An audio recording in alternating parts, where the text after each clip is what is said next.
9時の代表的な美味しいラーメン店を紹介できたと思ったら、まだまだありました。美味しいお店。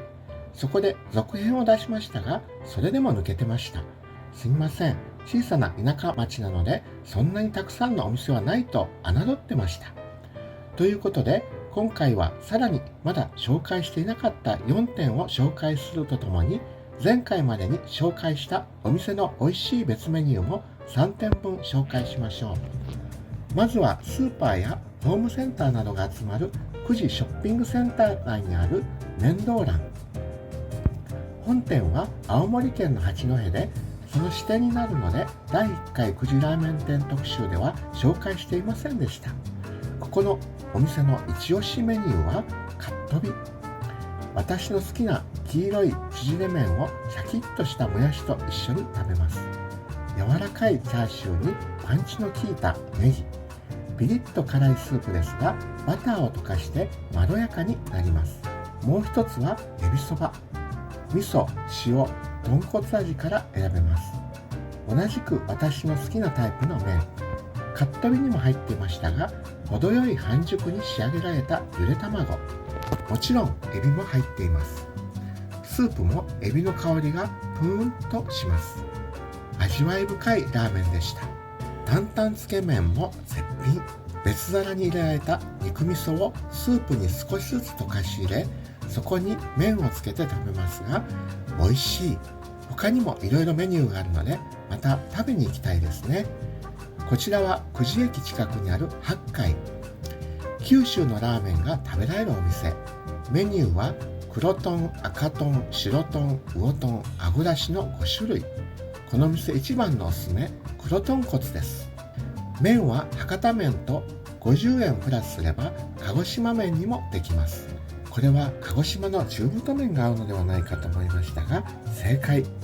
出汁が効いた味わい深い黒豚骨スープとよく合います。どうです？プルップルのチャーシューにタレがついていて美味しいです。つけておいたとみられる味付け卵もちょうど良い半熟加減。もう一品は白豚骨に低加水極細ストレートの博多麺。麺の柔らかさは注文時に選べるので固めにしてみました。背脂が浮いた豚骨スープ。これは九州に仕事で行った時、天神で食べたまさに博多のラーメンです。東京にも美味しい博多ラーメンの店がありましたが、懐かしいです。それが東北の久慈でも食べられるなんて素晴らしい。こちらはバリカタでも食べてみました。黒白とくれば今度は赤つけ麺にしてみました。最初から麺の上にピリ辛の赤い味噌がついていて、それをつけ汁につけて食べます。八海も今度私がオープンする整体院から近いので、また食べに行きましょう。お次は昔ながらの古い老舗サメちゃん食堂。地元の方たちに人気なようで、お昼時になると次から次へとお客様がいらっしゃってました。味噌ラーメン、海鮮系の出汁が効いていて美味しかったです。こちらはシンプルなつけ麺。おにぎりがついていて心がホクホクします。麺も美味しいですが、やっぱり日本人はお米が食べたくなりますね。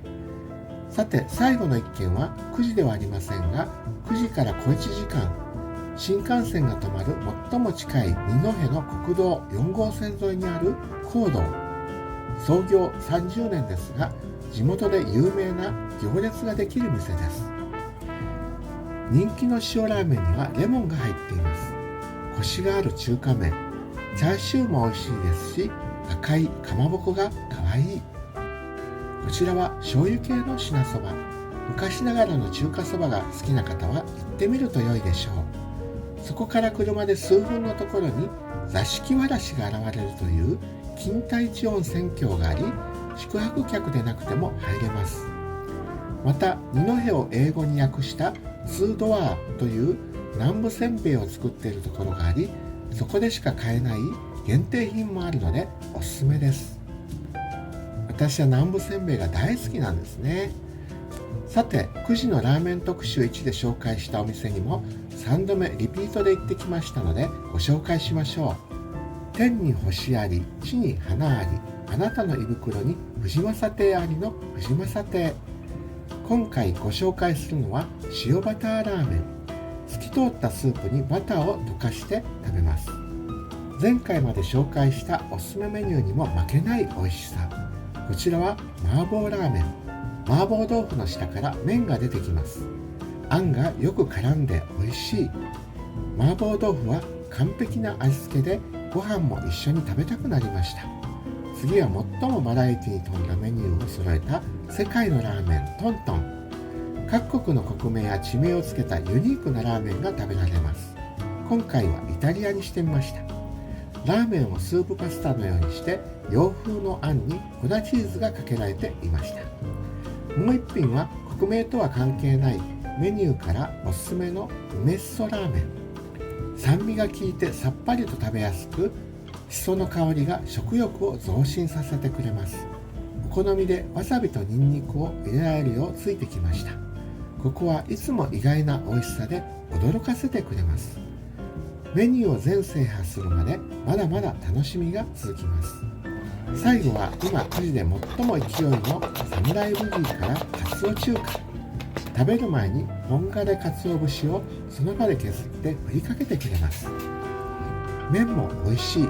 麺と一緒にいただきます。ビジュアルにもこだわったというこれは何でしょう。かわいいですね。お麩かな。かつおだしのスープが癖になる美味しさです。このように途中から一味ポン酢を足して味の変化を楽しむこともできます。私は薄味が好きなので、そういう人には湯割りもしてくれるそうです。猫舌の私はコップ1杯の水を自分で足してちょうどよくなりました。そしてもう一品は肉そば。低温塩漬け豚チャーシューに久慈産鶏チャーシュー、豚ももチャーシューの3種類のチャーシューが乗っかっています。これは贅沢でしょう。